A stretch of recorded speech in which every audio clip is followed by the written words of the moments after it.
Assalamualaikum warahmatullahi wabarakatuh. Selamat pagi semuanya. Perkenalkan, saya Siti Rofiah, mahasiswi dari Madin Pasca Sarjana IAIN Tulungagung. Untuk memenuhi tugas kali ini, saya akan menjelaskan materi tentang pembelajaran PAI berbasis IT dan pemanfaatan e-learning. Para audiens dimanapun berada, pada bab 1 kali ini kita akan membahas tentang perkembangan iptek guna mendorong upaya-upaya pembaharuan pembelajaran PAI. Perkembangan TIK telah mempunyai pengaruh besar dalam berbagai kehidupan, termasuk dalam bidang pendidikan. Perkembangan iptek mendorong upaya dalam pembaharuan proses pembelajaran, termasuk dalam pembelajaran PAI atau pendidikan agama Islam. Setiap individu guru dituntut agar mampu menggunakan dan mengoperasikan teknologi yang ada di lingkungan sekolah supaya para pendidik mampu mempersiapkan SDM yang siap memasuki era berbasis pengetahuan. UNESCO menyatakan bahwa pengintegrasian TIK ke dalam proses pembelajaran memiliki 3 tujuan utama. Yang pertama, untuk membangun knowledge-based society habits, yaitu kemampuan memecahkan masalah atau problem solving. Kemampuan berkomunikasi, kemampuan mencari, mengolah informasi, dan mengubahnya menjadi pengetahuan baru dan mengkomunikasikannya kepada orang lain. Tujuan yang kedua yaitu untuk mengembangkan keterampilan menggunakan TIK atau ICT literasi. Dan tujuan yang ketiga adalah untuk meningkatkan efektivitas dan efisiensi proses pembelajaran. Perkembangan ilmu pengetahuan dan teknologi sangat memberikan dampak positif terhadap dunia pendidikan. Berbagai macam media pembelajaran mulai muncul dan digunakan seperti buku teks maupun modul.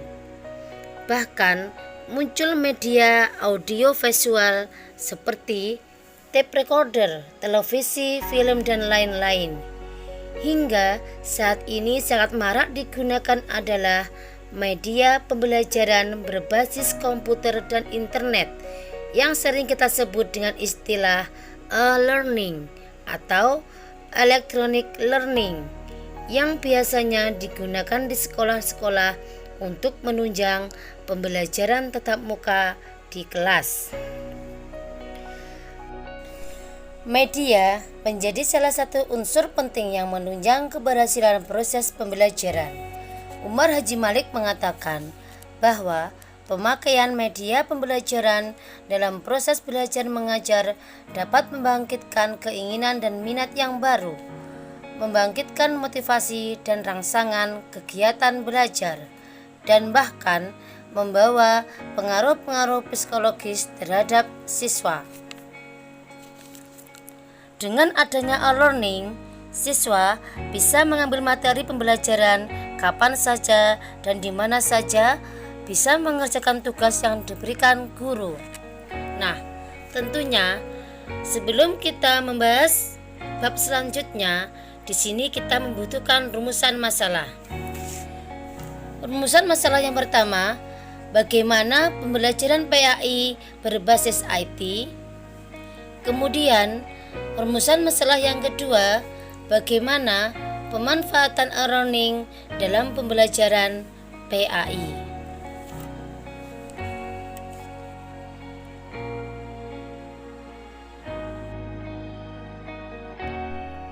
Dalam bab 2 kali ini, kita akan membahas tentang inti dari pembelajaran PAI berbasis IT. Pembelajaran berbasis IT merupakan kemajuan ilmu pengetahuan dan teknologi yang memiliki pengaruh yang sangat besar. Dan proses pembelajaran merupakan proses komunikasi atau penyampaian pesan dari pengantar ke penerima. Pesan berupa materi pelajaran bisa berupa verbal atau non-verbal. Menurut S. Nasution, teknologi pendidikan dapat diartikan sebagai media yang lahir dari perkembangan alat komunikasi yang digunakan untuk memenuhi tujuan pendidikan. Alat-alat itu lazim disebut hardware. Kemajuan iptek memiliki pengaruh yang sangat besar dalam berbagai bidang, terutama dalam dunia pendidikan. Pendidikan tidak dapat dijalankan. Konsep teknologi pendidikan telah membuka lebar dari perkembangan teoritis, penelitian, dan implementasinya. Makna teknologi pengajaran dalam pengertian mutakhir meliputi pengelolaan, gagasan, prosedur, biaya, mesin, dan manusia dalam proses pengajaran. Teknologi pendidikan sebagai suatu pendekatan yang ilmiah, kritis, dan sistematis.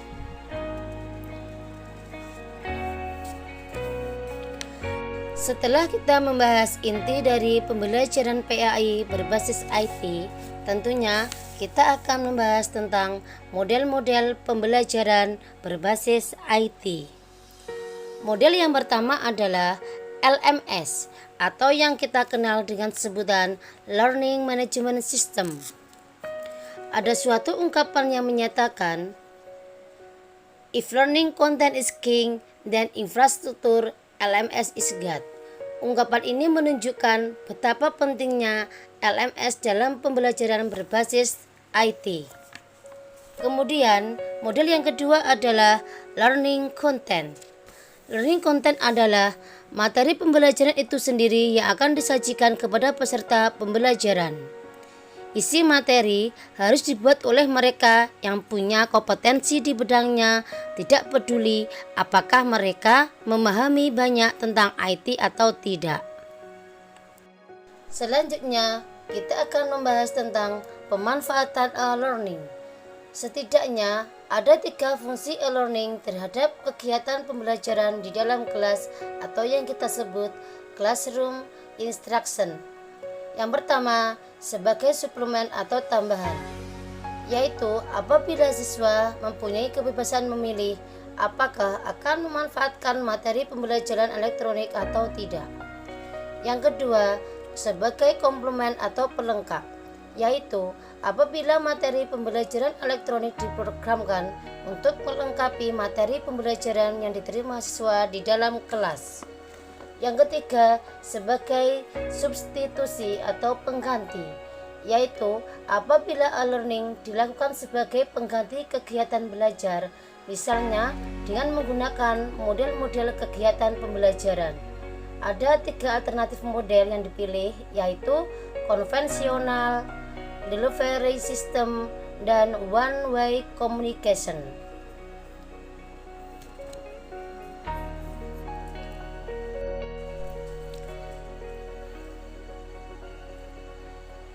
Nah, setelah kita mempelajari pendidikan agama Islam berbasis IT dan pemanfaatan e-learning, maka untuk selanjutnya dalam bab 3 dapat kita tarik kesimpulan sebagai berikut.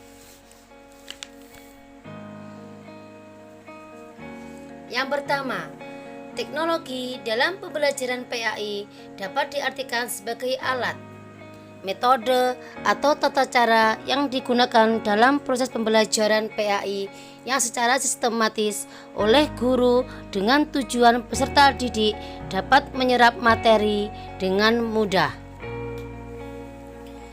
Kemudian, kesimpulan yang kedua, maka dapat kita artikan sebagai berikut.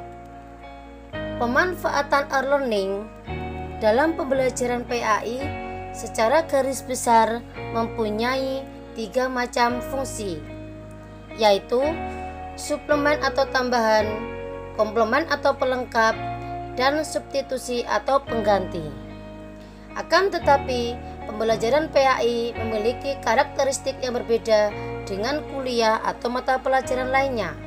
Oleh karena itu, dalam mengembangkan e-learning, kita sebagai pendidik harus memperhatikan karakteristik tersebut. Demikian pembahasan materi kita kali ini. Saya ucapkan terima kasih. Wassalamualaikum warahmatullahi wabarakatuh. Salam sehat selalu.